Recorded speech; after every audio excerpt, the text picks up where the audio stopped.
Good morning, everyone, and welcome to IT Unity's Ask Me Anything event with Sonya Koptyev, featuring latest information about the InfoPath update. My name is Dan Holm. I'm the co-founder of IT Unity, and on behalf of everyone at IT Unity, I'd like to thank Sonya for taking the time to join us. Good morning, Sonya.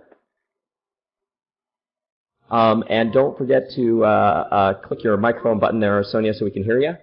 As we begin, you notice there's a questions for presenters module that appeared right underneath Sonia's webcam, so that's where you can enter your questions for her. You can continue to use the live chat to chat amongst ourselves as attendees, but do put questions into the questions for presenters module. And with that, let me hand it over to Sonya. Good morning, Sonya. Good morning. Thanks, Dan. Can you hear me now? Sure can. Thanks. Perfect. Thanks for having me. Good morning, everybody. Thanks for being here.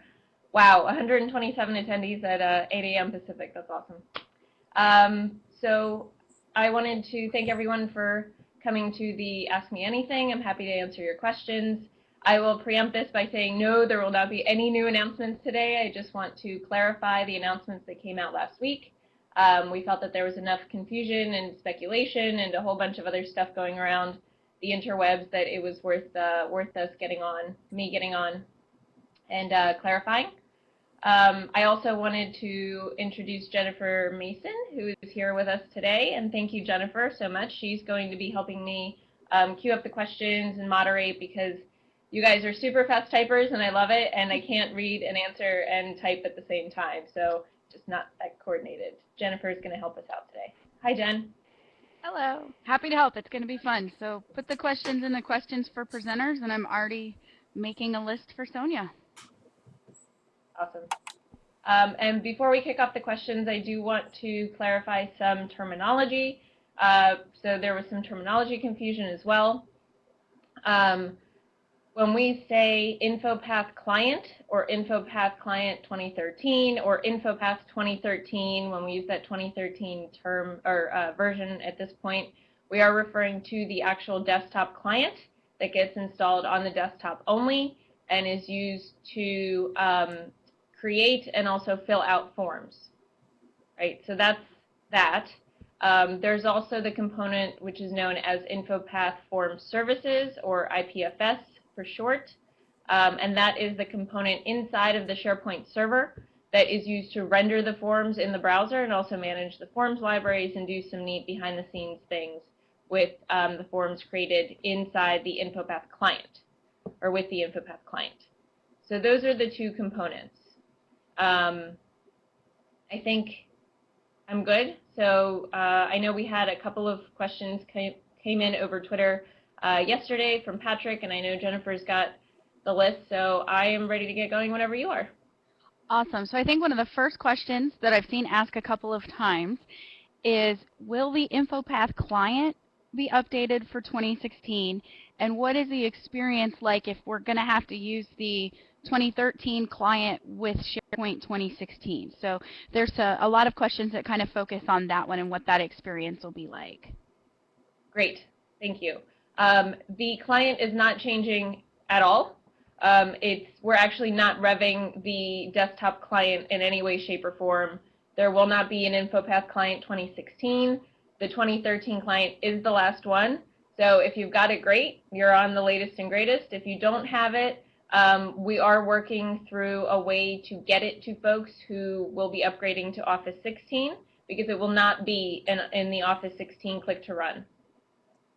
So we're still working that piece out of how you will actually be able to get it if you don't have it right now once Office 2016 launches, but that's in the works.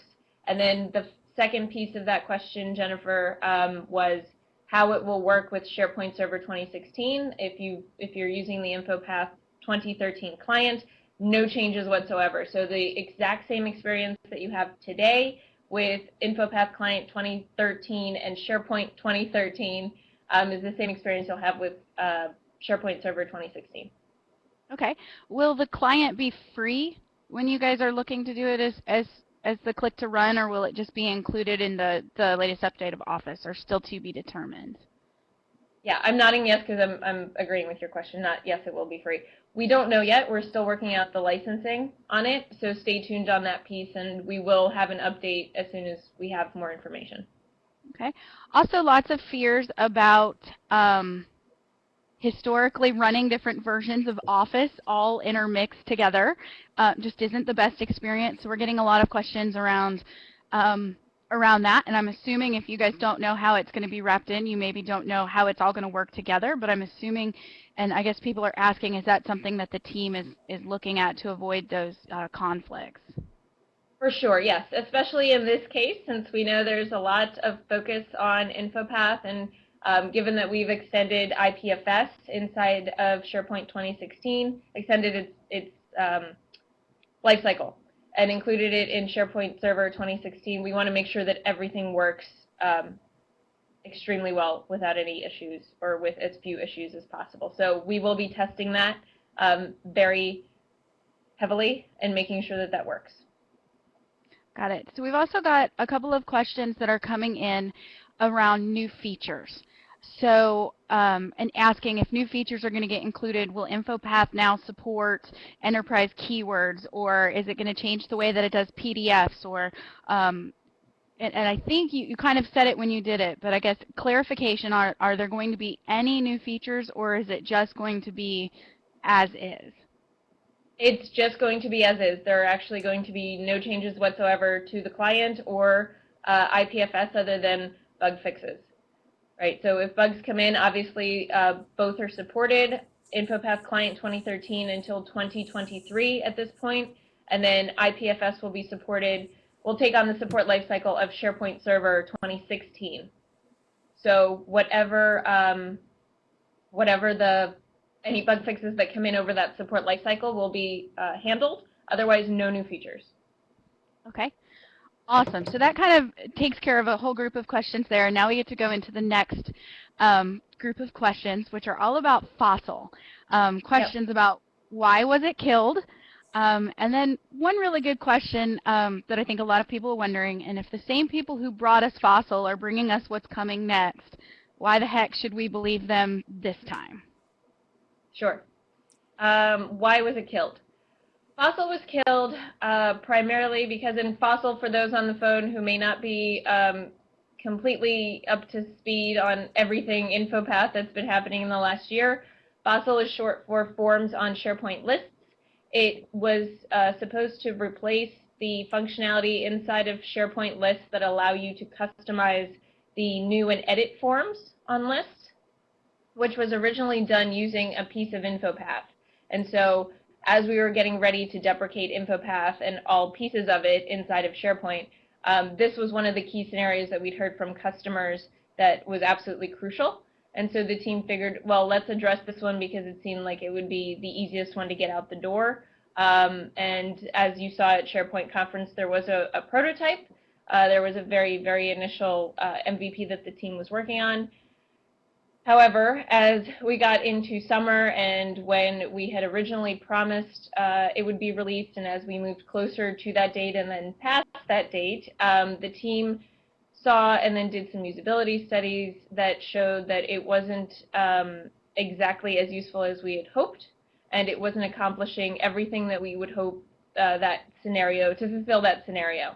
And so in this grand scheme of things, they decided that as we're also working on this Forms vNext product, to really handle for the next generation of forms, right? So not InfoPath vNext, but just a holistic view on the future of forms all up, that this should really be a scenario that's rolled into that and really have one solid approach to all things forms from Microsoft rather than having a piecemeal approach. So I know that's a very long-winded answer, but it was really because we wanted to bring the best way to solve that scenario to our customers, and Fossil wasn't meeting that goal. So we figured instead of putting out something that's not fully baked, we would rather take some more time and really bake it. Not bacon. Okay. Bacon. Guys, see bacon coming up. Yes. Is it the same team that's is it the same team that's working on it, or is it different teams and changing undercovers and different things like that? There have been some changes recently that have occurred across the board, and I'm sure, again, if you've been following along the Microsoft story for the last year or so, ever since Satya came on board, we've had changes across the board, and so that's it's still continuing. Very great changes, as we've all hopefully seen in the news, with some massive announcements coming out in all of the different groups, and so this is no different from anything there. And so yes, it's a slightly modified team, and so there's been a bit of a reset, and I think goodness will come soon. Awesome. Some questions about Office 365 versus on-prem, and is this decision the same for both? How is it going to impact if you're on-prem versus Office 365? So we will maintain InfoPath form services in SharePoint Online for at least a year, probably more, after the next on-prem release. I'm going to pause there. So whenever the next on-prem release happens, take at least a year to 16, 18 months, and I'm being wishy-washy not because I want to be wishy-washy, it's because we haven't actually nailed down the date, but it will be at least a year to 18 months after the next on-premises release. And the feature set will be the same as what you have today. That is not changing, and so the functionality should be identical across the board, whether you're on-premises or on SharePoint Online. Okay, awesome. I've got a good one. It says, yep. For years, InfoPath has been pushed as the default method to customize, enhance, extend the user experience. It's baked into the ribbon. There have been many MVPs and Microsoft staff who have basically made a living writing books, blogs, doing conferences, and teaching people how to do it. So for a new company now, and they're looking at getting started, and they want to use these types of tools, and it's been quote-unquote replaced, but not necessarily having a replacement for it, what is the recommendation for getting started? Getting started doing what? Building solutions. So doing all of the things that they've been told to do with InfoPath now, and there's not necessarily a tool. For new solutions? Mm-hmm. Blank slate, new solutions, not modifying existing ones? Yes. Okay. For new solutions, because we've extended InfoPath form services, if you have a lot of SharePoint integration in your solution, you can still use InfoPath, right? You have a direct migration path into SharePoint 2016. Nothing really changes there. I have heard from many customers they're just not comfortable with that, in which case we recommend you do look at some of our third-party partner solutions, the two biggest ones being K2 and Nintex. Nintex having no 365 solution, K2 also getting there. And then we have Qdabra and Formotus, who are other third-party partners as well in the forms space. Awesome. Does that answer the question? I think so. I think it answers. I don't know if it'll be the answer people want, but it answers. So other questions about is it still going to allow the same type of functionality, so they can edit lists, and then you can also have a form library in 2016. So just again, another question about, is that going to be the same, or are you going to be restricted to just using form libraries inside of 2016? No. Sorry. The same functionality will still work in 2016. So if you're using InfoPath to customize the forms, it will still be there. We're not taking it out. That's still part of the, again, that's one scenario that's part of the IPFS umbrella of features, or InfoPath Form Services umbrella of features. Awesome. Okay, looking through some of the questions. What's the roadmap for the structured document forms? So it was previously communicated that Word was going to be like that, and then there would be an update by 2014. So they're asking if that still falls into the roadmap still, or if we should be expecting a new roadmap. It hasn't fallen off the roadmap necessarily, so it's still something that's top of mind for the team as they look at the forms story all up. I don't think the direction hasn't changed. It's just the team hasn't gotten to it yet. But I'm happy to circle back with them and update folks if that's a top of mind burning question. I haven't honestly seen it come up too much. Okay, awesome. There tends to be this really strict dichotomy between I'm using more of the fossil and more of the customizing SharePoint list type of scenario or lightweight forms type of scenario, and then the super complicated, I have code behind, I have C#, I have compiled code. And so what we've been trying to tell folks who are in that second camp of the compiled code, code behind, complex forms is really you need to start looking at ASP.NET, you need to start looking at Azure, and if you're moving to the cloud and you absolutely have to have these types of complex forms to run your business, you should be going in that direction anyway. Okay. So does that mean there's going to be, like, even with these new solutions or the solutions that you guys are looking for fossil and forms, are those going to fall into the no-code category, or are those going to be more of a developer tool, like maybe in Visual Studio or something along those lines? That's a great question, and again, one that the team has been thinking through for many months, because to your point, InfoPath was this interesting, it had a way of straddling the two audiences where both information workers were comfortable approaching it and creating forms and doing what they need to do, but then pro developers were also able to use it and then add on that code behind piece really to get that complex form going. So as the team approaches it, I think they're going to end up having to split that, right, where we have a real information worker tool that, as you said, is no code in the browser, able to take on the mobile scenarios as well quite easily. And again, I'm not listing out the features that will definitely be included in the next form product. I'm just listing off the things that the team has been working on.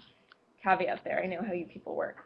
And so these are things that are top of mind for them when they look at the information worker forms v next type of tooling. And then also top of mind are the pro devs who could potentially, and there are different things that the team is looking into, such as, okay, could we build in an extensibility story to the IW tool, or should it really be something that's completely in Visual Studio, and what happens there? And again, Visual Studio kind of being that that next gating factor, right? Because I know Jennifer, yourself, and a bunch of the other folks who are more on the design end and more of the no-code end of this type of stuff, you really are looking for something that doesn't require you to go into Visual Studio. Awesome. So another question is should we expect the release of these new tools to follow similar release patterns that we've seen for both Delve and Groups, in that they're going to release with an MVP version slowly through first release and then have new features added all along? And if that's the case, does that mean it will come first to Office 365 and on-prem at some later point? That will likely be the release cadence, yes. And we are looking at a minimally viable product to have out the door first.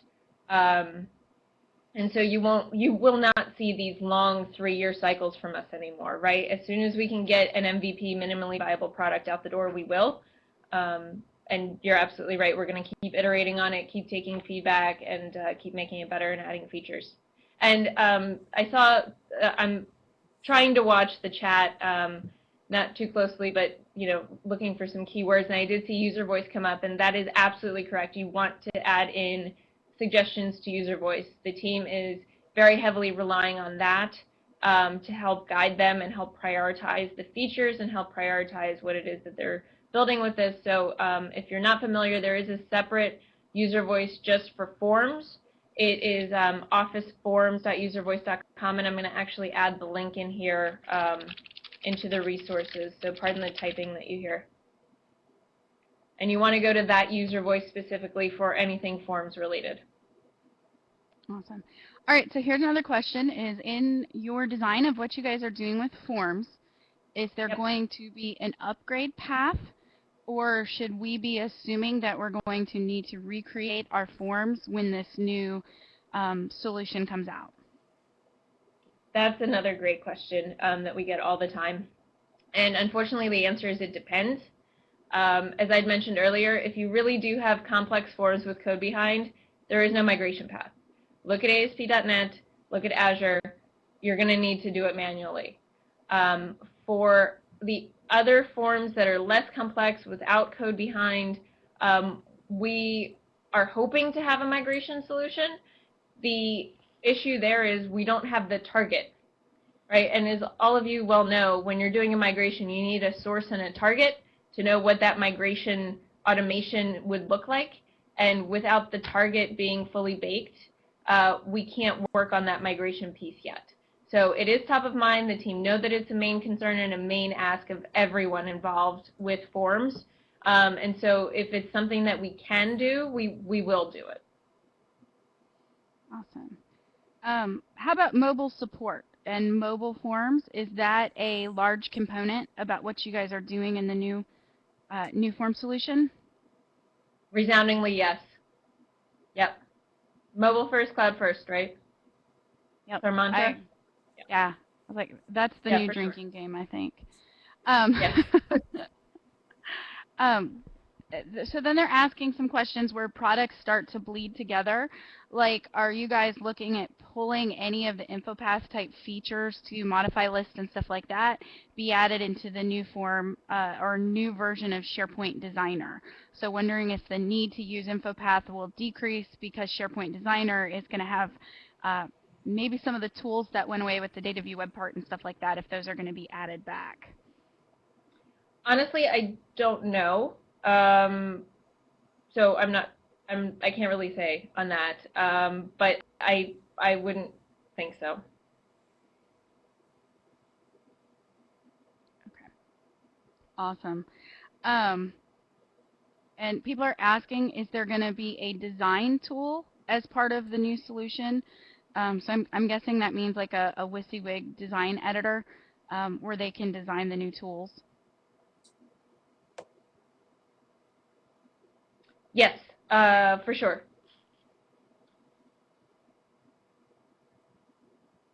Okay. Let's see a couple more that are coming in here. There's a person who says that submit to a REST web service is an absolute must-have, and they're asking if things like that are going to be included in the new solution. Put it in the user voice. Put it in the user voice, and then everyone who thinks that it's valuable needs to vote it. I'm sorry?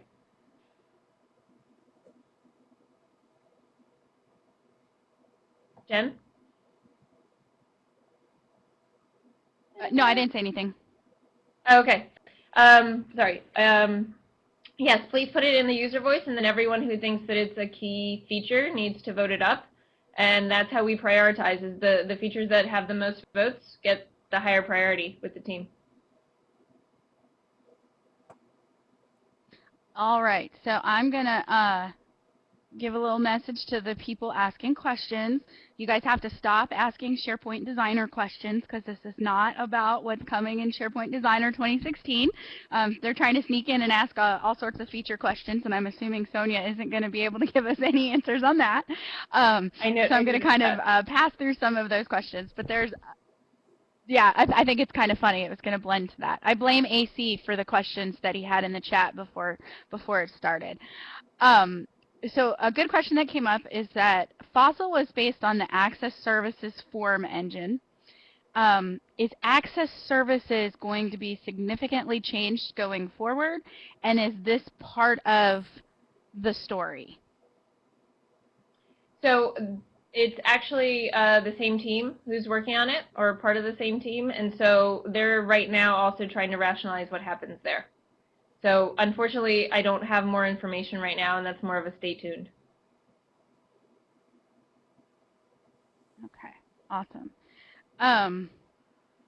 Let's see, more SPD questions. There's some questions about what is the roadmap for form libraries and the tools to create and maintain them.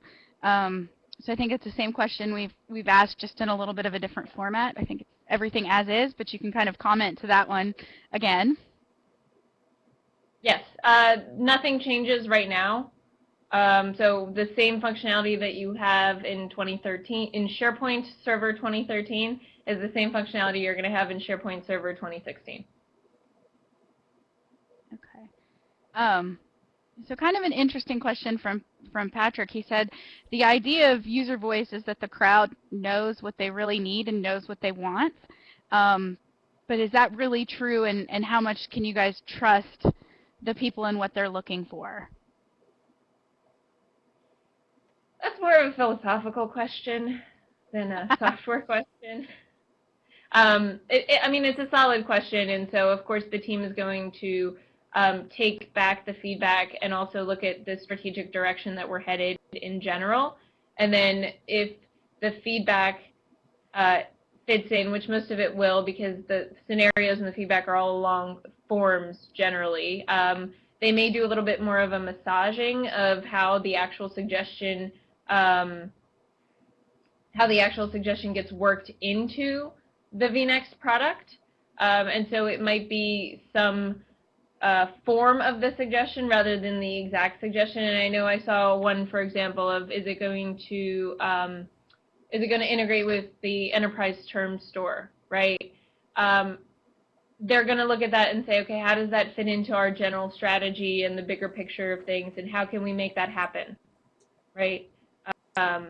So it's not a direct answer to the particular question, I think, Patrick. You can keep me honest, and Jennifer, but they take the feedback very seriously, where features like we need mobile support obviously are going to get worked in, or we need it to do, the WYSIWYG designer, right? So bigger features that are completely aligned with the vision will obviously make it in, and then others will have to, we circle back and we answer in user voice what's happening with the suggestion. So if it's not strategically aligned, we will tell you and we'll explain why as much as we can as well. Awesome. So what words of advice would you give to someone who sits in the position that they're in an organization, they are responsible for building out these types of no-code solutions? Maybe they've been relying on InfoPath because it's quick and easier and they can get things out, and now their management is hearing, okay, things are changed and things are different, and they kind of have to navigate this new realm of trying to figure out what's going on, and how do they best respond, and how do they stay positioned to know that, and what's the type of advice you would give to them? If they're just starting out, right?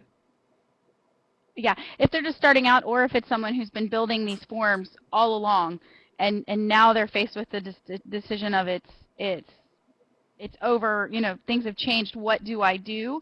And they're trying to make the best decision where they can still be credible internally to their company and still build out these great solutions for them. Sure. Honestly, I don't see this as anything different from any other technology evolution, right? I mean, we started with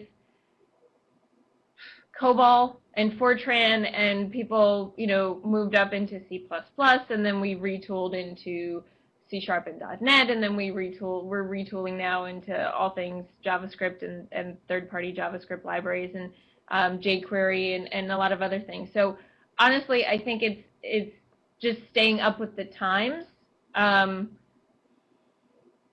That's my personal opinion. If they're looking to get started, I would certainly say, understand the history behind forms, understand the key scenarios, understand the customer requirements, but take a look at all of the various technology options open to you. Can you use JavaScript? Can you use jQuery? Can you use ASP.NET? I mean, there's so many different options as far as technologies to use these days that you're not necessarily limited to just InfoPath, right? And I understand that was more or less the standard if you were on the Microsoft stack. I built plenty of customer solutions on InfoPath. I completely get it. But there's so many different options these days that I don't think people should limit themselves to what we've been using. Does that make sense?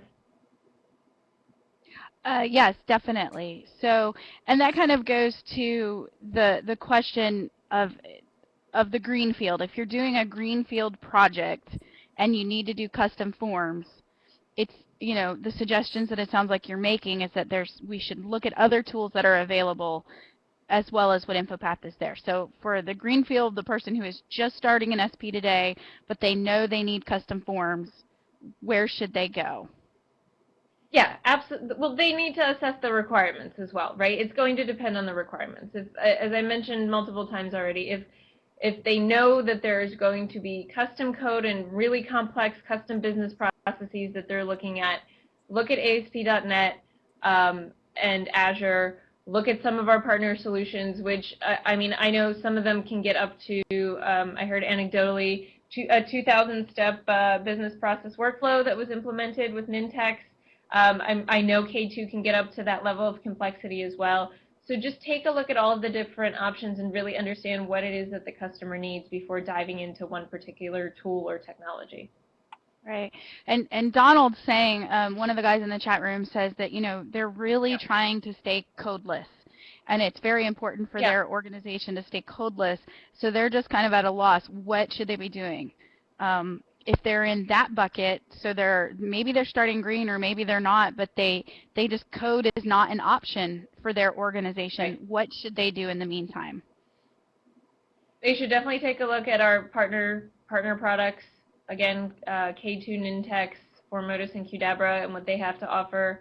And then if it's something small that needs to be implemented quickly and they're comfortable using InfoPath, there's no reason why they couldn't use InfoPath to get something out the door quickly if it's a fairly simple no-code form, right?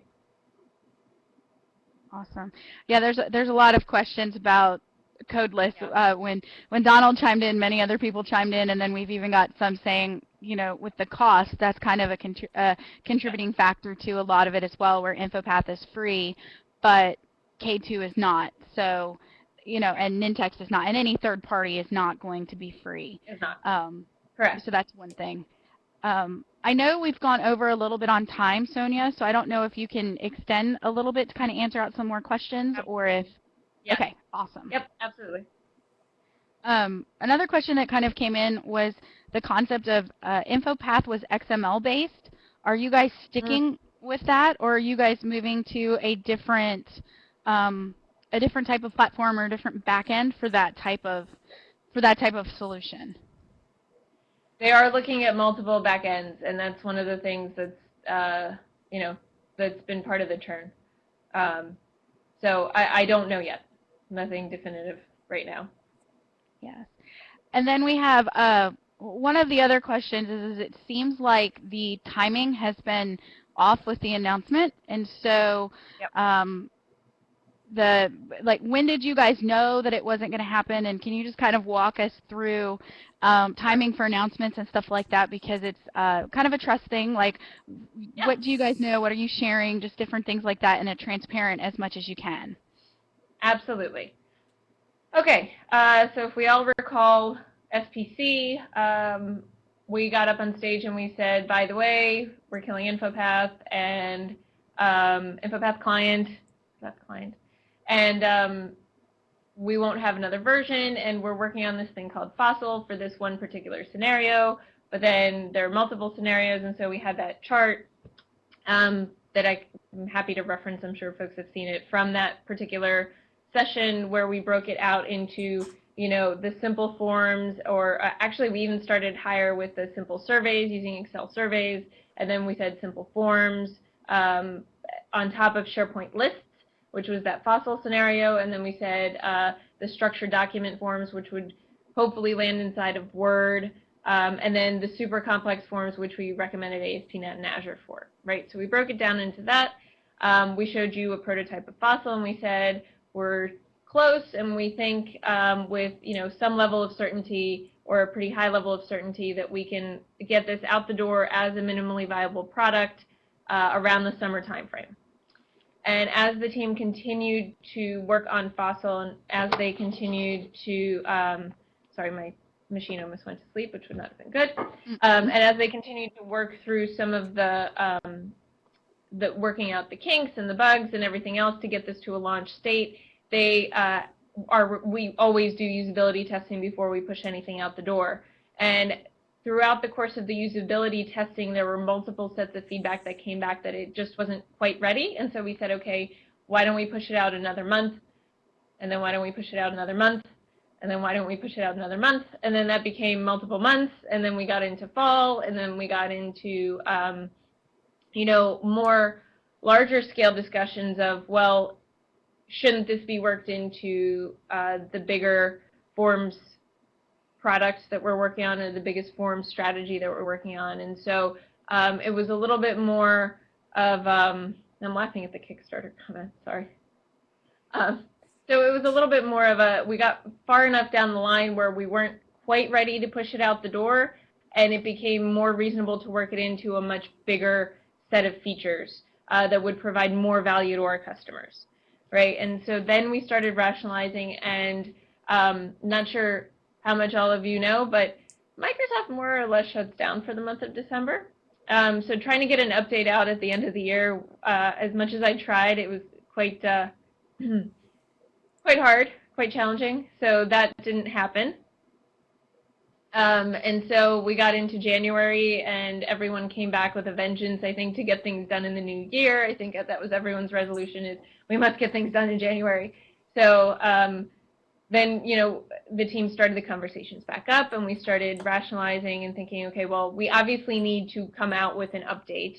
And so we've been working on the update for quite some time. And then what ended up really being the forcing function, and this goes back to timing, is I was working on an update to have out actually within the next 2 to 3 weeks. We were feeling the pressure, of course, just because we had promised everyone summer, and it's now February at this point. So we knew the pressure was on, but I was trying to get something out the door, 2 to 3 weeks. And then the power of social media, this is a prime example, right? Someone posted that they were at an event, and that someone had mistakenly said that InfoPath Client 2016 was going to be released. And it was kind of the perfect storm situation, where I basically said, okay, there's obviously enough swirl in the community at this point that, we need to put an end to the speculation, and we need to put an end to all of the rumors going around, because it's not helping anything, right? This is already a really contentious topic, and everyone is really passionate about it, and I love the passion, but we need to make sure that people have the right information. And so I said, we need to get something out the door very, very quickly. And so honestly, that was a Wednesday, and we got all of our ducks in a row very, very quickly, with some escalated meetings and some really quick reviews of the verbiage that we would go out with, and we posted on Friday. So we can work very, very quickly when we need to. But yeah, the impetus on this latest update was really just all the swirl going around and all the misinformation. Awesome. So I think we have two, maybe three questions to kind of wrap things out. Yep. The first one I wanted to ask is, can you talk to us about what you guys at Microsoft have maybe learned through this InfoPath process of releasing things, and how it might impact? We're living in a new world right now. A new Microsoft changes all of the time, trying to have an openness and a communication. And sometimes I guess some of us feel that may have backfired in this type of experience, because it's confusing and different things like that. And so you guys, thank you for coming today. This is doing a great job to help us just get clarification and stuff like that. But I would just love to hear what things you guys have learned from this, and how this experience may impact how we see Microsoft interactions going forward. Yes, that's a phenomenal question. So as hopefully if you've been following along, you see that we're opening up the layers of transparency more and more and more and trying to do away with any potential for this type of speculation. That's why it was so frustrating for us to see, right? And so what you've hopefully seen is really frequent blog posts. I think we're at the point for Office at least where we're releasing like 60 a month, right? So that's at least 2 blog posts a day of announcements and new things coming out the door. We're way more active on social. We are updating the roadmap as quickly as possible, and you should actually see quicker updates to the roadmap, right?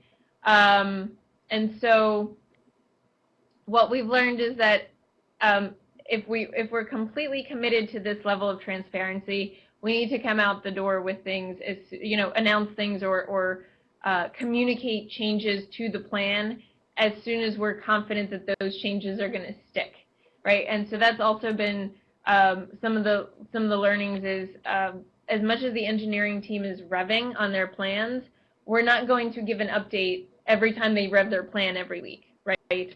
That's not feasible. But when there are significant changes to the plan of record, then we need to come out as quickly as possible to avoid some of the churn that we've seen. Awesome.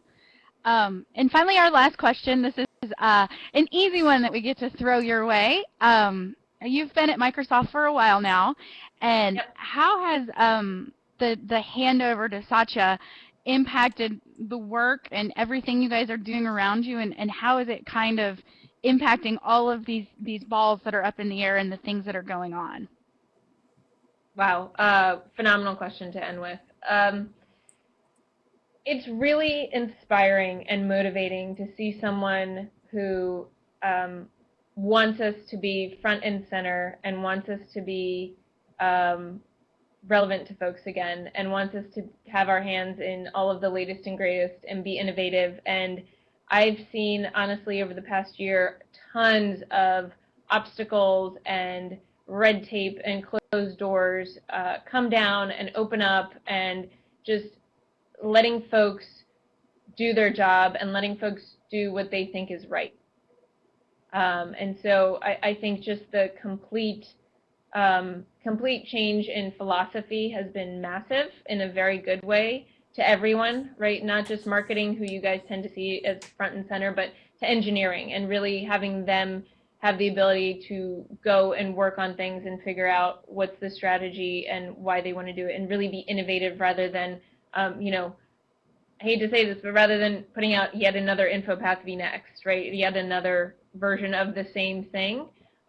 Really understanding what the market looks like, really understanding what it is that users are looking for, and putting that out the door. Awesome. So that's kind of wraps it up. I hope that we got through everyone's questions today. I tried to kind of group them together and answer them. I know they were coming in feverishly, so you did a phenomenal job. Thank you, Jennifer. Yeah, totally fun. Love it, Sonya. Love your transparency. Love that you're out here talking with us. It's great. I think it's wonderful. So I speak for everybody when I say thank you, and we hope to have you back with other sessions. And I think Dan's going to do a quick wrap-up for us now. Yes, thank you so much, Sonya. It has been such a pleasure to have you here. It's been so valuable to everyone, clearly from the chat and the questions queue. Jen, thank you so much for helping moderate. That was an exceptionally valuable role, as we did have dozens and dozens of questions. And as I mentioned in the chat, we will work on crunching these questions together into an FAQ and getting those answered. Sonya will run that by you, obviously, later this week. So don't hesitate to post a few last-minute questions. Those will stay in the queue, and we'll get them answered for you. Thank you guys so much for coming. On behalf of everyone at IT Unity, have a great day, and we look forward to more Ask Me Anything sessions, especially with you, Sonya. Thank you. Thank you much. Have a great day, everyone.